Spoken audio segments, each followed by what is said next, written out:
Aleksandr Sergeyevich Pushkin 1799-yil 6-iyun Moskva shahrida tug'ilgan.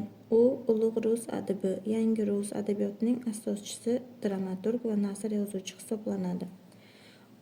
Otasi Sergey Lvovich qadimiy dvoryanlar avlodidan gvardiya ofitseri bo'lib, fransuzcha she'rlar yozib turardi. Onasi Nadejda Osipovna Pyotrning tarbiyasida bo'lgan xabash, kannibal, asli ismi Ibrohimning nevarasi edi. Ota-onasi yosh Pushkinning buvisi Mariya Alekseyevna va enagasi Arina Rodionovna tarbiyasiga topshirgan. Uning amakisi Vasiliy Lvovich o'sha davrning ko'zga ko'ringan shoirlaridan bo'lib, Pushkinlarnikiga taniqli shoirlar ko'p tez-tez mehmon bo'lib kelardi. Bu muhit Pushkinda she'riyatga havas uyg'otadi. 1811-1817 yillarda u Sarskiy selodagi litseyda ta'lim olgan.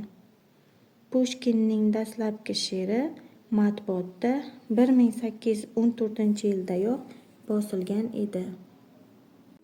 Oltin baliq Aleksandr Pushkin qalamiga mansub ertak. Ertakdagi sehrli baliq ibtidoiy inson tushunchasi bilan bog'liq bo'lib, totemistik dunyoqarashlar asosida yuzaga kelgan. Qadimiy odamlar baliqni ham muqaddas bilib, unga sig'ingan. Shu bois baliq ertak qahramoniga aylangan.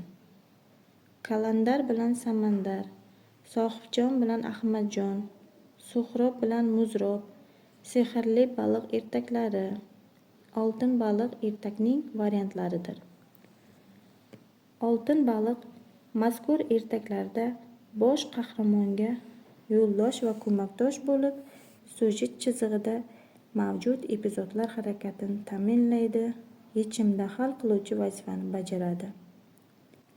U oltin baliq ertagi va uning variantlarida baliqchining o'g'li tomonidan tutiladi va qo'yib yuboriladi. 1837-yilda yosh fransuz ofitseri Jorj Dantis bilan duelda Pushkin og'ir yaralanib, 10 fevralda vafot etadi.